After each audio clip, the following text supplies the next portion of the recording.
ماہ شعبان کی اختصاص اور اس کی فضیلت کا بطور خاص انکار کرنا یہ کسی شخص کے علم میں کمی، مطالعہ میں کمی اور نقص ہو سکتا ہے۔ یہ حق نہیں پہنچتا کہ مطالعہ کی کمی، علم کی کمی کی وجہ سے کوئی چیز، کسی بدیہی حقیقت کا کوئی شخص انکار کر دے۔ اسی طرح بعض اوقات بعض لوگ، بعض سپیکرز، بعض اسکالرز، بعض تبلیغ کرنے والے، خطاب کرنے والے بے دھڑک کہہ دیتے ہیں کہ شب برات کی کوئی حقیقت نہیں ہے،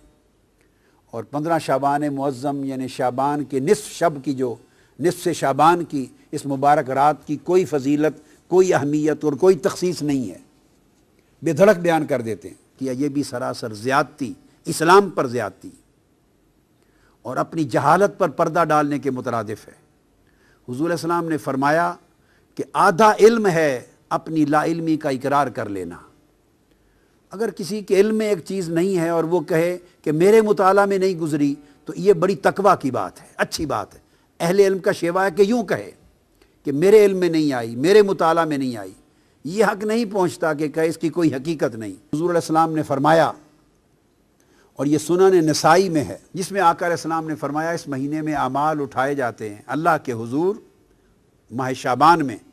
اور میں مسلسل روزے اس لیے رکھتا ہوں کہ میں محبت کرتا ہوں کہ میرے اعمال ماہ شعبان میں اللہ کے حضور پیش ہوں تو میں صائم ہوں، یعنی روزہ دار ہوں۔ اسی ضمن میں اگلی حدیث پیش کر رہا ہوں، جسے مسند ابو یعلا میں امام ابو یعلا نے روایت کیا ہے، اور ایسی سند کے ساتھ کہ جو سند متعون نہیں ہے، جس پر تان نہیں ہے جس سند پر، اور وہ بھی ام المومنین حضرت عائشہ صدیقہ رضی اللہ تعالی عنہ روایت کرتی۔ آقا علیہ السلام نے فرمایا ان النبی صلی اللہ علیہ وآلہ وسلم کان یصوم شعبان کلہ، آقا علیہ السلام پورا ماہ شعبان روزے رکھتے۔ قالت قلت یا رسول اللہ صلی اللہ علیہ وسلم احب الشہور الیک ان تصومہ شعبان، سارے مہینوں سے زیادہ روزے رکھنے کے اعتبار سے رمضان کے بعد آپ کو ماہ شعبان اتنا کیوں پسند ہے، اتنا محبوب کیوں ہے؟ یہاں آقا علیہ السلام نے دوسرا جواب دیا، یعنی ماہ شعبان کی دوسری فضیلت بیان فرمائی۔ فرمایا ان اللہ یکتب فیہ علی کل نفس میتۃ تلک السنۃ فاحب ان یاتینی اجلی وانا صائم۔ فرمایا کہ اے عائشہ، اس مہینے ہر وہ شخص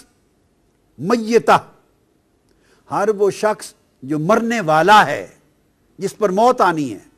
ہر مرنے والے شخص کی اس سال میں اللہ تبارک و تعالی وہ شخص لکھ دیا جاتا ہے۔ یعنی جس شخص کی 15 شعبان معظم کے بعد، اس مہینے کے بعد، اگلے سال کے ماہ شعبان تک جس شخص کے لیے موت مقدر کر دی گئی ہے، لکھ دی گئی ہے، اور ملک الموت نے اس کی روح کو اگلے سال میں آ کے قبض کرنا ہے، آقا علیہ السلام نے فرمایا تو اس سال میں یہ لکھ دیا جاتا ہے کہ یہ لوگ ہیں جن کی روح اس سال میں قبض کی جائے گی۔ آقا نے فرمایا فأحب ان یأتینی اجلی وانا صائم، تو میں چاہتا ہوں کہ میری اجل جب آئے، یعنی میری اجل کا وقت جب لکھا جائے تو میں اس وقت روزے کی حالت میں ہوں، میں پسند کرتا ہوں اس بات کو۔ تو آقا علیہ السلام نے اس کی ایک اور فضیلت بیان کی، اور امام ترمذی نے حضرت انس بن مالک رضی اللہ تعالیٰ عنہ سے اپنے اسناد کے ساتھ روایت کی۔ آقا نے فرمایا کہ افضل صوم بعد رمضان شعبان لتعظیم رمضان، کہ رمضان کے بعد سب سے افضل روزے شعبان کے ہیں، اس لیے کہ شعبان کی تعظیم رمضان کی وجہ سے ہے، یا شعبان کی فضیلت رمضان کی وجہ سے ہے۔ اب ان دو حدیثوں کے بعد میں اس وقت نصف شب رمضان کے موضوع پر ترمذی شریف کی طرف آ رہا ہوں۔ صحیح بخاری اور صحیح مسلم سے عمومی شعبان کی فضیلتیں بیان ہو چکی، اب صحیح سیاہ ستہ کی معتبر کتاب جامع ترمذی، سنن ترمذی، اس کی طرف آ رہے ہیں۔ اس کا باب 39۔ اب وہ لوگ اس پر توجہ کریں جن کا یہ خیال ہے کہ شب برات کا اور 15 شب شعبان کا کوئی وجود، کوئی حقیقت اور کوئی فضیلت اور کوئی تخصیص نہیں ہے۔ انہیں چاہیے کہ کتب حدیث کھول کے پڑھیں، یا اساتذہ کے پاس، شیوخ کے پاس زانو تلمذ طے کریں قبل اس کے کہ وہ جھوٹے فتوے جاری کریں جہالت پر مبنی۔ باب 39 امام ترمذی نے باب قائم کیا ہے، باب ما جاء فی لیلۃ النصف من شعبان، 15ویں شب شعبان کی فضیلت میں باب قائم کیا امام ترمذی نے، اور عنوان ہی یہ شب نصف شعبان قائم کیا اس عنوان کے ساتھ۔ اور آگے پھر امام ترمذی نے حدیث نقل کی ہے، جس حدیث کی راوی پھر ام المومنین حضرت عائشہ صدیقہ رضی اللہ تعالی عنہا ہیں، اور ان سے روایت کیا ہے حضرت عروہ نے عن عروۃ عن عائشہ رضی اللہ تعالی عنہا قالت فقدت رسول اللہ صلی اللہ علیہ وآلہ وسلم لیلۃ فخرجت فاذا هو بالبقیع۔ اب یہاں دو باتیں ثابت ہوں گی۔ ام المومنین عائشہ صدیقہ رضی اللہ تعالیٰ عنہ فرماتی ہیں اس 15 شعبان کی رات تھی، جسے ہم شب برات کہتے ہیں، یہ 15 نصف شعبان کی رات تھی۔ میں نے اچانک رات کو دیکھا کہ آقا علیہ الصلوۃ والسلام اپنے بستر مبارک پہ آرام فرما نہیں تھے۔ جب میں نے دیکھا کہ بستر پہ آرام فرما نہیں ہیں تو میں فوراً گھر سے نکل پڑی آپ کی تلاش میں۔ جب تلاش میں نکلی تو فیضا ہوا بالبقیع، میں نے آقا علیہ السلام کو جنت البقیع یعنی بقیع کے قبرستان میں پایا۔ یہاں سے دو باتیں ثابت ہوئیں، ایک امام ترمذی کا 15 شعبان کی شب کے عنوان سے پورا باب قائم کرنا، اور سیدہ عائشہ صدیقہ رضی اللہ تعالی عنہا سے آقا علیہ السلام کی اس سنت کو روایت کرنا کہ 15 شعبان کی شب اٹھ کر عبادت کرنا آقا علیہ السلام کی سنت تھا بطور خاص۔ اور صرف عبادت نہیں، اس شب آقا علیہ السلام قبرستان تشریف لے گئے، جنت البقیع میں تشریف لے گئے۔ تو دو سنتیں ثابت ہوئی۔ بعض لوگ اس مغالطے میں بھی مبتلا ہیں، اور میں نے پڑھا ہے بعض اخبارات میں، بعض لوگوں نے کہہ دیا کہ قبرستان جانا اور فاتحہ کرنا بھی اس رات میں کہیں ثابت نہیں ہے۔ تو دیکھیے یہ سنن ترمذی کے باب سے ثابت ہے، آقا علیہ السلام کی سنت سے ثابت ہے کہ عائشہ صدیقہ رضی اللہ تعالی عنہا نے آپ کو جنت البقیع میں پایا، اور جب آپ ان کے پاس پہنچی تو آقا علیہ السلام نے فرمایا اکنت تخافین ان یحیف اللہ علیک ورسولہ، اے عائشہ صدیقہ رضی اللہ تعالی عنہا، دوڑتی دوڑتی مجھے تلاش کرنے کے لیے آئی ہو، تمہارا کیا خیال ہے اللہ اور اللہ کا رسول تمہاری حق تلفی کرے گا؟ اب یہاں ایک بڑا لطیف نکتہ ہے، ان کو ایک گمان گزرا تھا جس کو آگے بیان کرتی ہیں، قلت یا رسول اللہ انی ظننت انک اتیت بعد نسائک، یا رسول اللہ صلی اللہ علیہ وسلم مجھے خیال گزرا، گمان گزرا کہ شاید آپ کسی اور زوجہ مطہرہ کے حجرے میں تشریف لے گئے ہوں۔ یعنی وہ رات باری کے اعتبار سے ام المومنین عائشہ صدیقہ کی تھی، اور ایک بتقاضۂ بشریت جب اٹھی نصف شب رات کو 15 شعبان کو تو دیکھا آقا تشریف فرما نہیں ہے، ایسے بتقاضۂ بشری خیال آیا کہ کہیں آقا علیہ السلام کسی اور زوجہ مطہرہ کے ہاں تشریف نہ لے گئے ہوں۔ اب آقا علیہ السلام ان کے ذہن میں اس مخفی خیال کو جان گئے، یہ اس نبی کی بصیرت ہے، یہ اس نبی کا علم ہے، نبی کا کشف ہے، نبی کی نگاہ ہے کہ وہ کس خیال کے پیش نظر وہ تلاش کر رہی ہیں۔ تو آپ نے فرمایا ایک تو جان گئے، دوسرا فرمایا کیا تیرا خیال ہے کہ اللہ اور اللہ کا رسول وہ تمہاری حق تلفی کریں گے؟ یعنی اٹھے آقا علیہ السلام تھے، تلاش حضور کی ذات کی ہو رہی تھی، مگر آقا علیہ السلام نے ان کا گمان جو آقا علیہ السلام کے بارے میں تھا اس پر اللہ کا اسم شامل کر کے فرمایا کیا تیرا خیال ہے کہ اللہ اور اللہ کا رسول حق تلفی کریں گے؟ یہ نہیں فرمایا کہ رسول حق تلفی کرے گا، نہیں، بلکہ فرمایا کہ اللہ اور اللہ کا رسول ایسا کریں گے۔ اشارہ اس امر کی طرف تھا کہ رسول کا ہر عمل وہ رسول کا نہیں ہوتا، وہ اللہ کا عمل تصور ہوتا ہے، اور رسول کی نسبت سوء ظن اللہ کی نسبت سوء ظن ہوتا ہے، رسول کا ادب اللہ کا ادب ہوتا ہے، اور رسول سے حسن ظن اور حسن ادب اللہ کے ساتھ حسن ظن اور حسن ادب ہوتا ہے۔ یہ مقام رسالت کا بھی اشارہ فرما دیا۔ انہوں نے جب عرض کیا یا رسول اللہ مجھے یہ گمان گزرا کہ شاید آپ کسی زوجہ مطہرہ کے ہاں تشریف نہ لے گئے ہوں، تو اس پر آقا علیہ السلام نے فرمایا نہیں، بات یہ ہے عائشہ، فقال ان اللہ عز وجل ينزل لیلۃ النصف من شعبان، کہ جب شعبان کی 15ویں کی رات آتی ہے تو اللہ تبارک و تعالی الی السماء الدنیا، آسمان دنیا کی طرف ایک خاص شان کے ساتھ نازل ہو جاتا ہے۔ اب آپ دیکھیے یوں تو آسمان دنیا کی طرف ہر رات کے پچھلے پیر نازل ہوتا ہے، تو جب نصف شعبان کی رات کی تخصیص فرمائی تو اس کا مطلب ہے اس رات کسی اور شان کے ساتھ،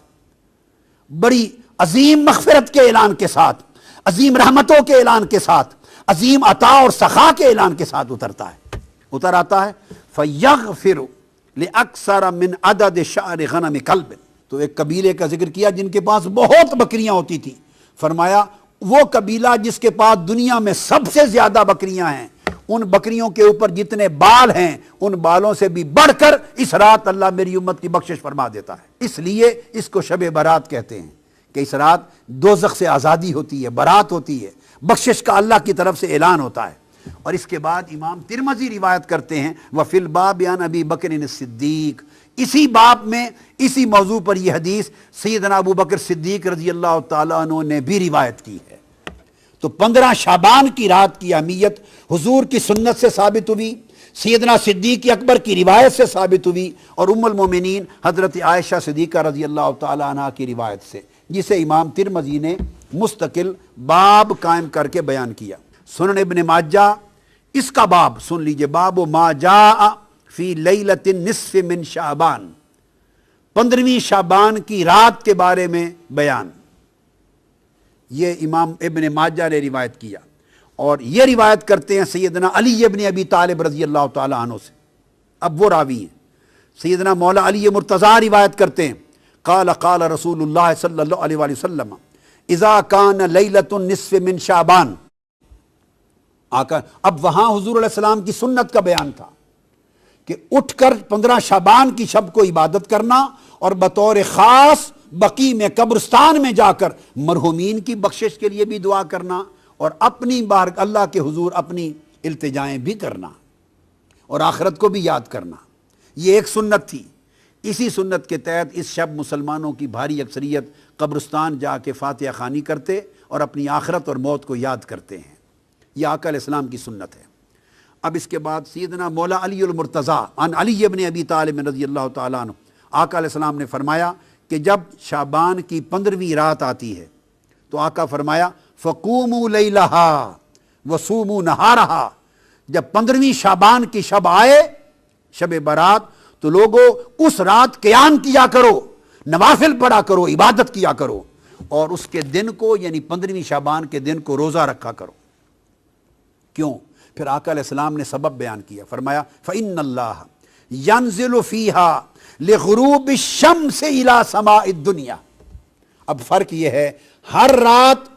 اور 15ویں شعبان کی رات میں فرق یہ ہے، ہر رات اللہ تعالیٰ نصف شب کے بعد جب آخری حصہ رات کا 1/3 رہ جاتا ہے تو آخر شب اپنا نزول اجلال فرماتا ہے، نزول رحمت فرماتا ہے، اور اس وقت آسمان دنیا پہ آ کے بندوں کی بخشش کے لیے ندا فرماتا ہے۔ یہ آخر شب ہے۔ اور 15 شعبان کی رات کی خصوصیت یہ ہے، آقا نے فرمایا ینزل فیہا لغروب الشمس الی سماء الدنیا، کہ ادھر سورج غروب ہوتا ہے 14ویں شعبان کا، تو غروب آفتاب کے ساتھ ہی اللہ تعالیٰ آسمان دنیا پر اپنی شان قدرت کے ساتھ نزول اجلال فرماتا ہے، اور طلوع فجر تک اللہ تعالیٰ انسانوں کے قریب آسمان دنیا پر آ کر لوگوں کی بخشش و مغفرت کا سامان فرماتے رہتے ہیں۔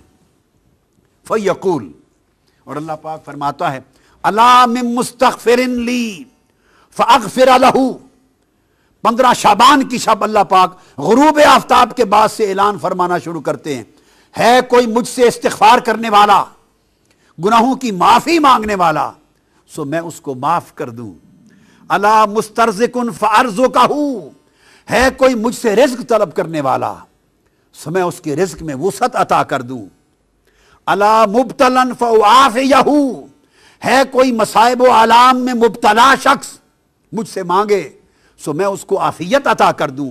الا قضا الا قضا، ہے کوئی ایسا شخص، ہے کوئی ایسا شخص، یہ کہہ کے اللہ پاک اعلان فرماتا رہتا ہے اور اپنی عطا اور سخا کے دامن کو پھیلاتا رہتا ہے، حتیٰ یطلع الفجر، حتیٰ کہ فجر طلوع ہو جاتی۔